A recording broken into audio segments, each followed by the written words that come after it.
Assalamualaikum warahmatullahi wabarakatuh. Balik lagi di acara Ruang Humas by Polres Kediri Kota.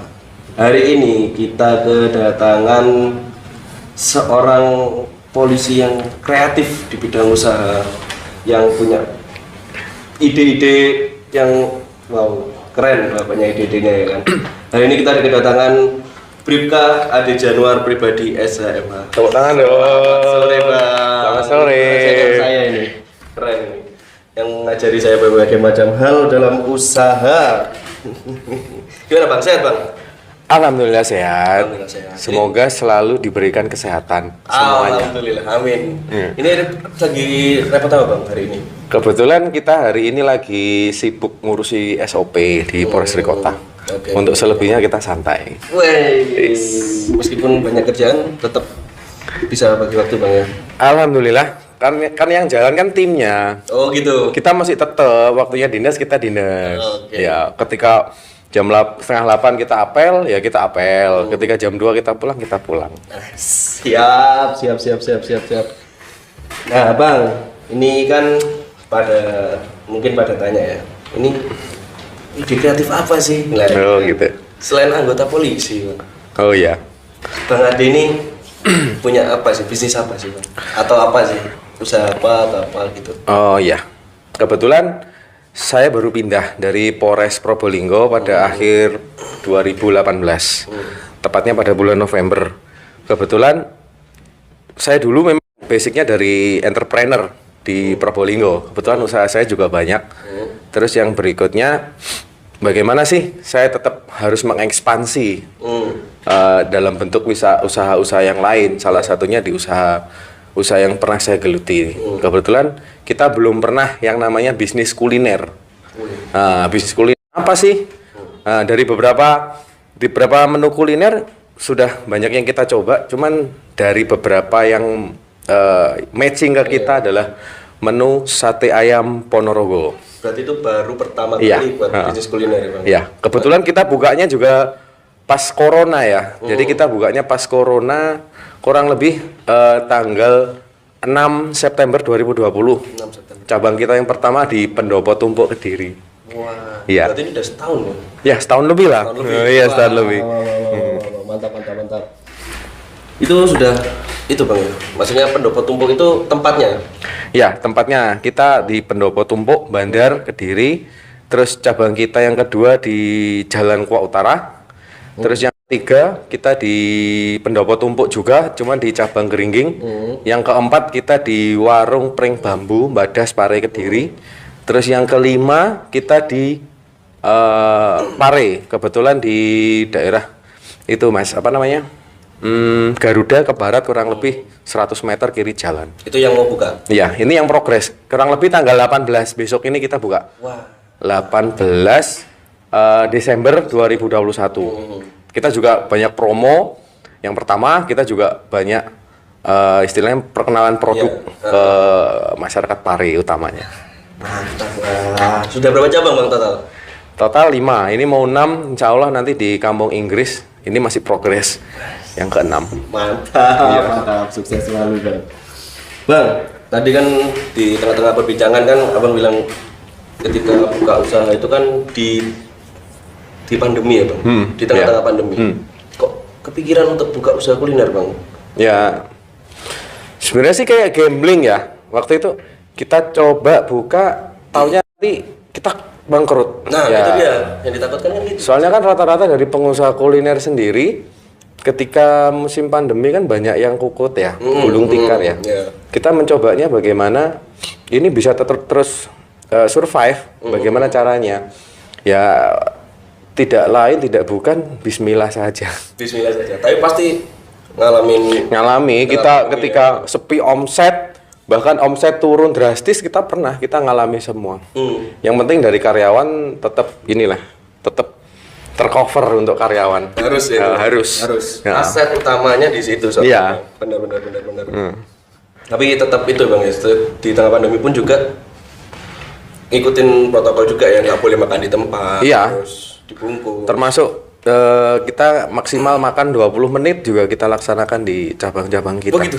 Iya, jadi nggak ada yang istilahnya berkurang atau enggak. Kita tetap melaksanakan protokol pemerintah. Nah, itu kan biasanya kan kalau wah ini usaha punyanya polisi pasti nanti dapat privilege. Ya. Oh enggak, kita sama aja. Malah kita yang lebih mencontohkan ya bang ya. Lebih ngasih contoh lah, Iya. setidaknya seperti itu. Benar. Ngasih contoh yang baik. Jadi kalau makan 20 menit ya. 20 menit ya, kalau bisa ya nggak apa-apa. Kalau mau nambah ya nambah aja. Berarti kan tambah menitnya kan gitu. Mantap. Karyawan berapa bang total? Total karyawan produksi kita 3, karyawan di cabang kita berapa ya? 2, terus karyawan di kios kita 2, terus yang mau buka lagi kita insya Allah nanti 3. Itu dari produksi abang sendiri atau? Dari produksi ada tim sendiri yang produksi. Ada tim sendiri. Siap. Bang, kenapa kok satenya namanya Pak Iji? Oh jadi gini, awal mula singkat cerita ya. Iya. Pada waktu itu saya memang pernah magang di Polres Ponorogo pada tahun 2007. 2007. Kebetulan saya lulus tahun 2007 kan. Saya magang di Polres Ponorogo. Waktu itu sempat saya untuk pertama kalinya saya makan kuliner sate ayam Ponorogo. Dari tekstur beda. Kemudian dari citra rasa bumbu sudah beda. Apa bedanya bang? Kalau Ponorogo itu teksturnya lebih panjang. Bukan kecil-kecil kayak di Madura, bukan. Gitu ya. Terus yang kedua kita dari tekstur bumbu kita lebih halus. Kalau di Ponorogo kita lebih halus. Nah, singkat ceritanya seperti itu. Pertama kali saya makan sate Ponorogo, enak ya ternyata. Kok teksturnya beda gitu. Terus waktu itu kita karena kita penempatan di Probolinggo, kita pindah ke Probolinggo. Nah setiap kita kemana yang cari kita pasti itu yang sate ayam. Cuman jarang kan di sana Ponorogo kan jarang, rata-rata Madura. Setelah kita coba. Nah, pada akhir 2018 saya mutasi ke Polres Kediri Kota. Bagaimana kalau kita nyoba kuliner sate ayam Ponorogo? Waktu itu istri saya ngomong gitu. Boleh. Kita coba siapa tahu cocok. Kita nyoba. Kita bikin resep rahasia. Ya. Siap. Resep rahasia dari planktonnya. Bikini Batam. Kita coba. Kita kemudian tes pasar dulu. Nggak langsung kita buka nggak. Kita market test dulu. Kita ke beberapa teman-teman saya, relasi saya. Kalau enak kamu ngomong enak. Kalau nggak enak kamu ngomong nggak enak. Saya harus pengen tahu jujurnya seperti apa. Rata-rata dari 100%, 80% ngomong enak. Nah, akhirnya pada tanggal 1 September 2020 kita persiapan.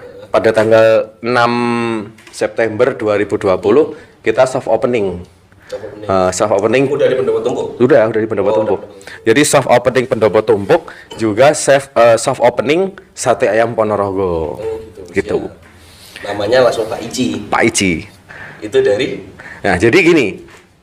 Kalau orang bilang mungkin, kenapa sih Pak Ici? Apa sih Pak Ici gitu ya? Pertamanya tuh ini Pak Ici itu dulu sebelum saya ngerti bang ya. Kan saya udah tahu, kalau teman-teman belum tahu. Ade Yanuar pribadi. Mungkin dari pribadi itu kata-kata Pak Ici mungkin, tapi nggak masuk juga. Maksudnya Pak Ici apa lah itu? Dari teman-teman saya banyak yang bilang, apa ini, maaf ya, orang Cina ya? Apa orang etnis ya? Kok Ici, apa sih Ici? Ichiban apa Ici apa kan? Brand kan banyak ya. Terus waktu itu kita, karena anak saya yang paling kecil, itu kalau ngomong polisi nggak bisa. Oh gitu. Papanya kerja di mana? Pak Ici. Papanya kerja di mana? Pak Ici. Jadi nggak bisa dia ngomong Pak Polisi gitu, nggak bisa. Kayaknya dari situ timbullah ide namanya Pak Ici. Iya. Terus Pak Ici kita coba, kemudian kita bikin logo. Setelah logo terbit, kemudian kita bikin pengurusan untuk haki. Tentang brand ini, jadi kita patenkan. Alhamdulillah sudah tembus paten. Terus untuk PIRT lagi kita proses. Terus yang berikutnya ini apa namanya, izin halal. Mungkin setelah PIRT lanjut kita proses untuk izin halal. Berarti emang gimana ya Pak? Udah dari awal emang passionnya di situ ya? Iya, passionnya di situ. Jadi semuanya langsung diurus Kita kan ya orang hukum yang pertama, yang kedua kita di negara hukum. Yang namanya usaha apapun itu kalau legal itu pasti ya tenang lah. Iya, benar. Nah, gitu. Sesuai administratif. Peraturan objektif subjektifnya dipenuhin dulu. Oke, Kan gitu. benar. Terus untuk perkembangannya sekarang Bang, Pak Iji, Ya alhamdulillah dari awal pandemi itu udah ya mulai membaik atau? sudah mulai membaik. Dari nilai penjualan sudah mulai membaik.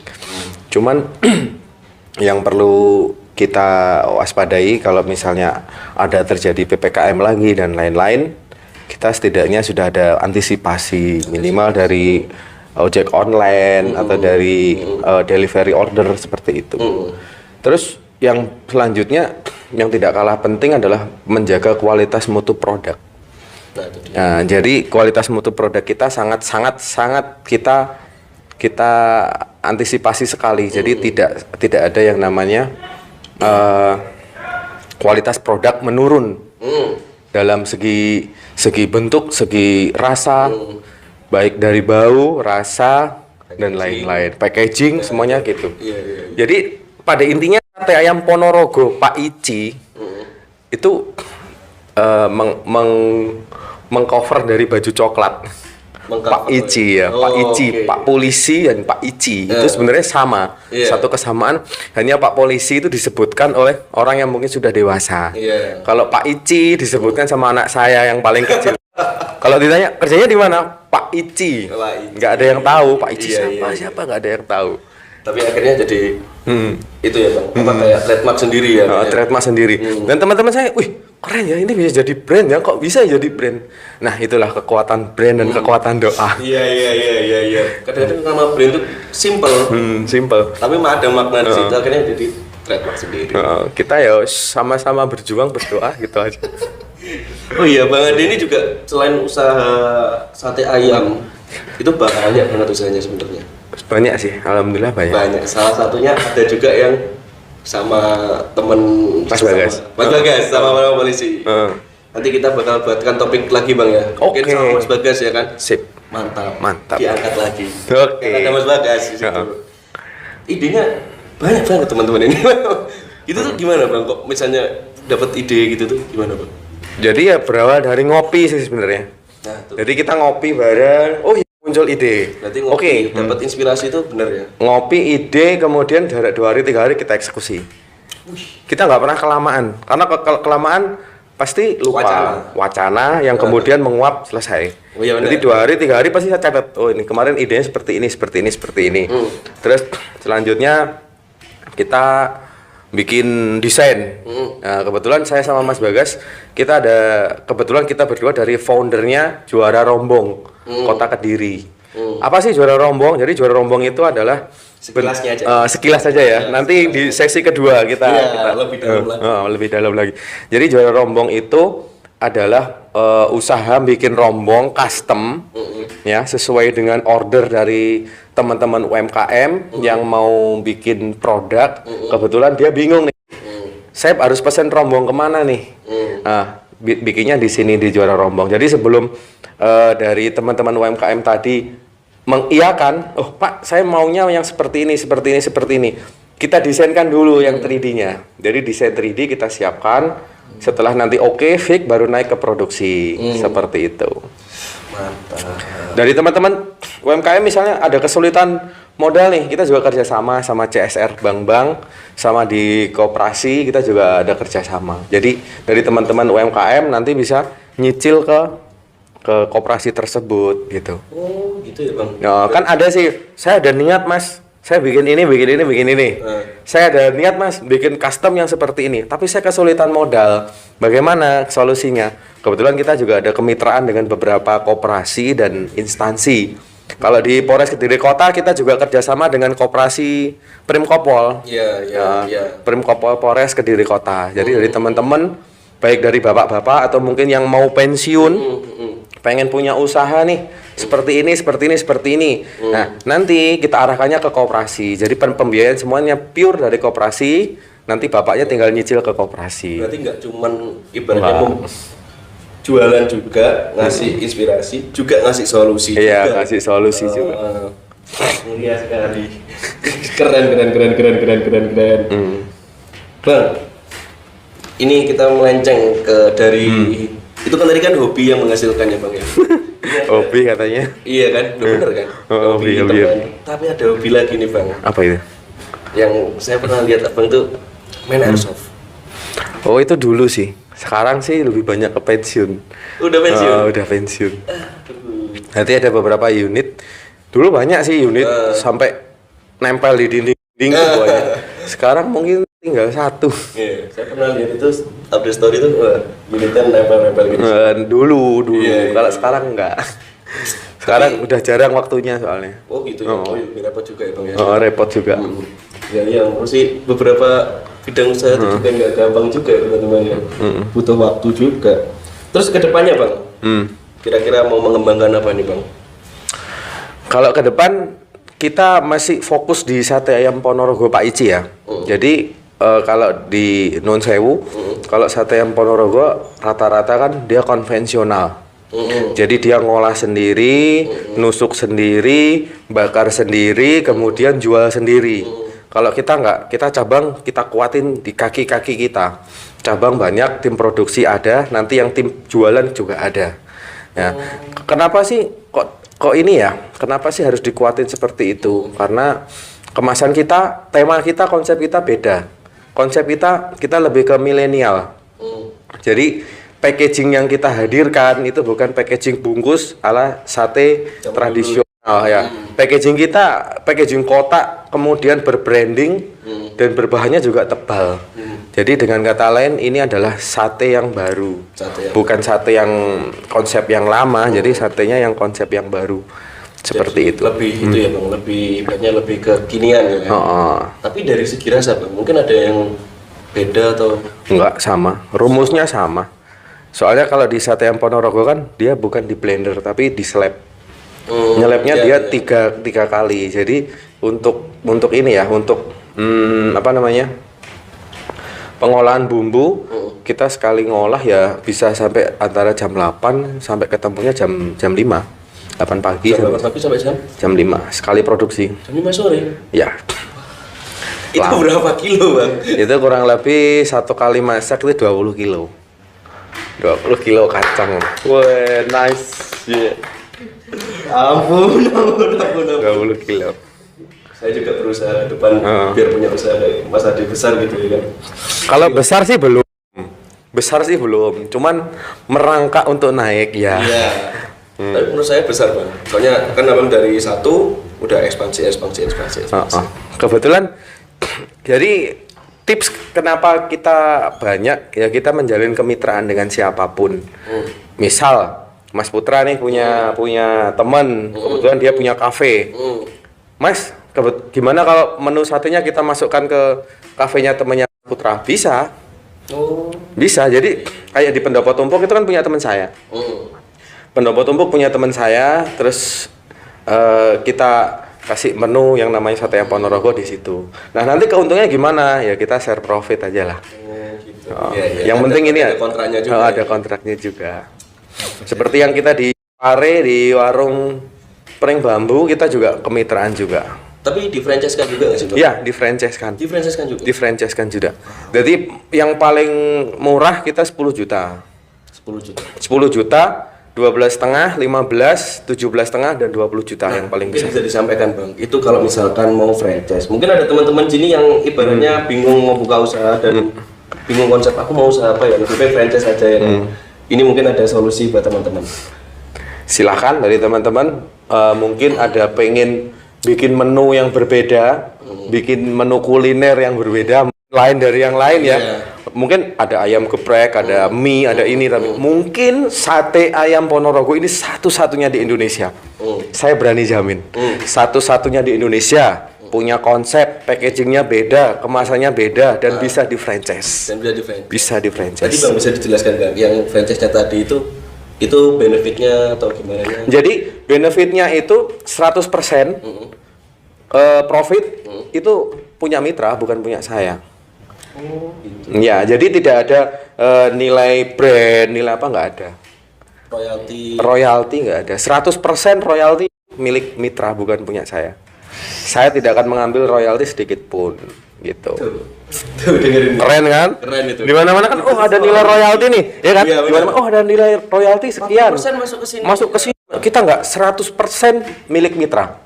Jadi nanti ketika ada dari teman-teman misal, kan kita startnya kan kita mulai dari 10 juta nih. Kita dari 10 juta, 12,5, 15 juta, 17,5 juta, terus 20 juta.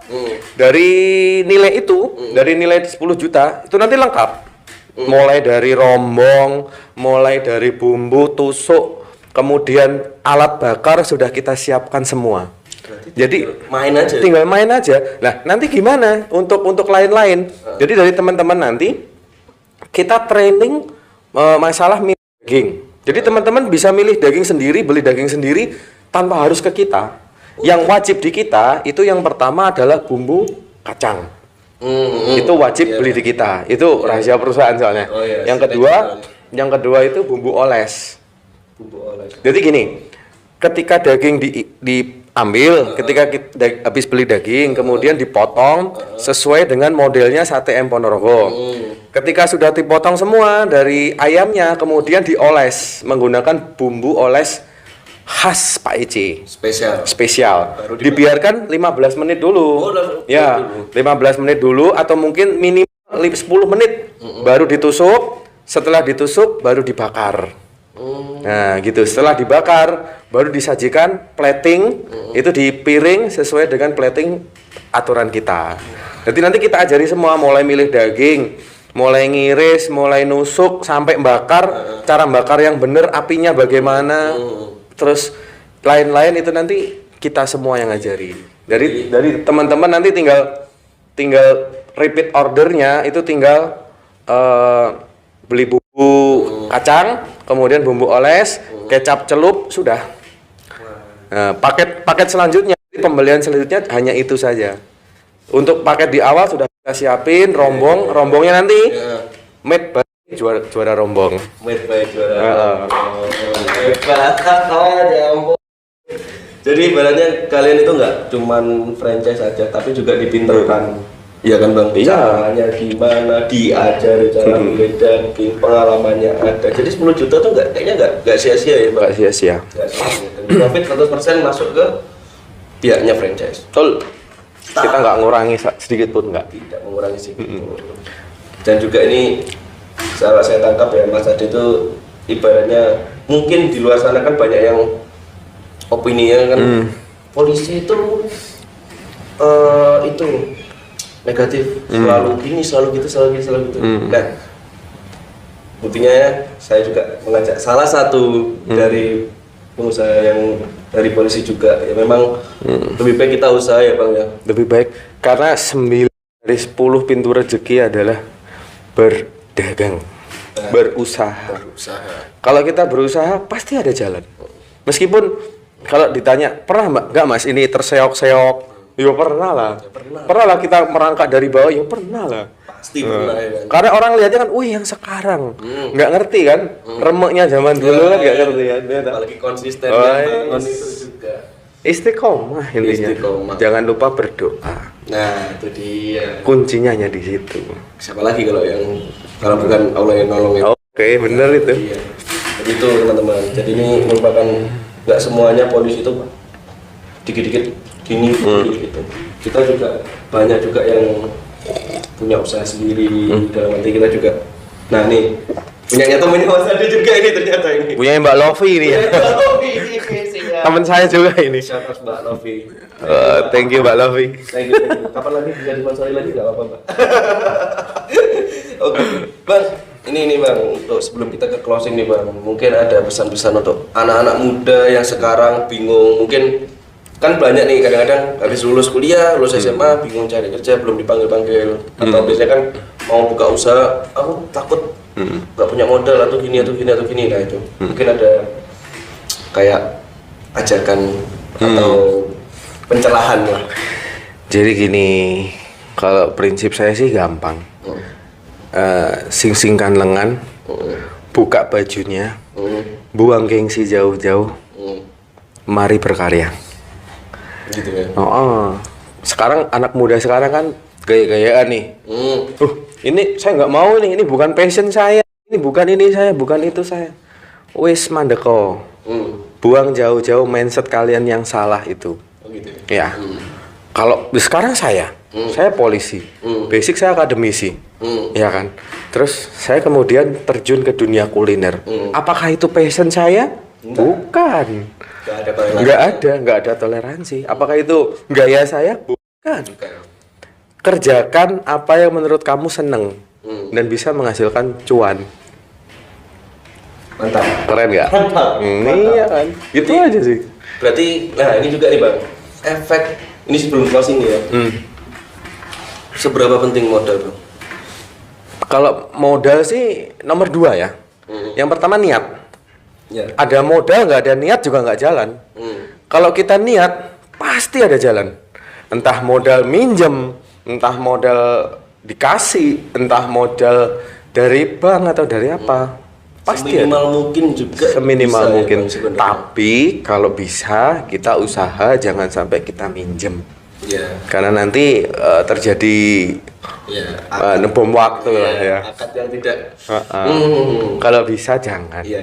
Tapi kalau nggak bisa ya monggo kerso, terserah jenengan kan gitu. Kan bisa dimulai dari hal-hal kecil juga sih. Model sekarang banyak usaha-usaha yang ibaratnya di luar dari usaha konvensional yang kayak jualan itu kan banyak usaha online juga yang ibaratnya nol. Kalau modal. bedanya sama zaman saya dulu ya. Zaman Iya. saya dulu kan orang belum mengenal.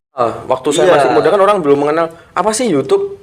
Kita belajar dari mana? Kita harus tanya kemana? Kalau zaman sekarang kan tinggal modal kuota atau mungkin fakir pulsa lah, fakir kuota. Iya. Mungkin ke inilah ke warung, ke kafe minta kuota, minta wifi lah, password wifi. Kita browsing di situ. Oh seperti ini, oh seperti itu, oh seperti itu. Banyak juga, banyak jalan sebenarnya sekarang. Nah itu berarti itunya niat. Nah, niat. Yang kedua, jangan berhenti untuk belajar. Nah tuh. Sampai sekarang saya masih tergabung di IKM Kota Kediri. Jadi itu adalah sebuah perkumpulan yang kebetulan dikompolir oleh Disperin Dagin Kota Kediri. Terus yang kedua, kita juga tergabung di TDA Kediri, yaitu tangan di atas komunitas para pengusaha. Terus yang ketiga, kita juga tergabung di HIPMI Kimdo, yaitu Himpunan Pengusaha Muda, Menengah, Mikro, Kecil. Jadi kita semua tergabung di situ. Tujuannya apa sih? Kenapa kita harus bergabung di situ? Yang pertama adalah silaturahim. Ya. Silaturahim. Yang kedua adalah jangan pernah punya pikiran kita harus mencari cuan dulu. Oh ya. Cari dulu relasi, cari dulu rekanan sebanyak mungkin. Tapi itu cuan pasti jalan. Nanti cuan akan mengikuti. oh gitu. Itu. Tapi kan orang-orang kan pasti kan usaha pasti cari cuan. Ya. Kita nggak munafik lah. Kita usaha pasti nanti ujung-ujungnya kita nyari cuan. Tapi kalau kita di awal kita mengikrarkan cari uang dulu, tidak akan pernah jalan. Sudahlah, tidak akan pernah jalan. Cari relasi sebanyak-banyaknya, cari kemitraan sebanyak-banyaknya, saling berkolaborasi satu sama lain, memperbanyak ilmu, ikut training, ikut ini, saling sharing, kemudian saling berbagi satu sama lain. Akhirnya kuatnya bareng-bareng juga. Kuatnya di situ. Apalagi di situasi yang sekarang, situasi pandemi kan nggak bisa diprediksi kan. Iya, benar. Itu juga yang saya pikirkan dulu Bang. Kebetulan saya juga kan udah usaha kopi botolan itu Bang. Oh ya, pernah minum. Waktu itu saya di ini jadi petugas ini vaksinator. Oh iya. Yang beli. Terus saya lihat dari mana ini? Putra Mas. Putra siapa? Mas. Keren. Bikin kopi botolan. Itu gara-garanya satu. Jujur aja Bang ya kan. Iya. Saya suka ngopi. Saya suka ngopi. PPKM nggak ada tempat ngopi. Ya kan orang-orang akhirnya mikir kan mau ngopi di mana, mau ngopi mana, batasi waktu, yang semuanya ngopi bisa ngobrol enak. Akhirnya di situ saya buatkan itu kopi botol saya. Tapi jalan kan? Alhamdulillah. Omset kan? Alhamdulillah. Iya. Ya itu. Gitu aja. Benar. Jadi untuk para teman-teman yang mungkin lihat ini, Mbak Lovi. Mbak Lovi, Mbak ditunggu ya. Mungkin ada lagi mau piring atau apa bisa dipajang di sini Mbak, biar nggak sepi-sepi banget. Oke. Ya, mungkin dari sini aja Bang untuk perbincangan hari ini. Terima kasih banyak waktunya Bang. Mohon maaf kalau misalkan ganggu waktunya. Oke. Dan tunggu episode keduanya, nanti kita bakal datengin Bang Ade versi Juragan Rombong. Nanti sama temannya satunya lagi. Oke, selamat sore. Assalamualaikum warahmatullahi wabarakatuh. Waalaikumsalam.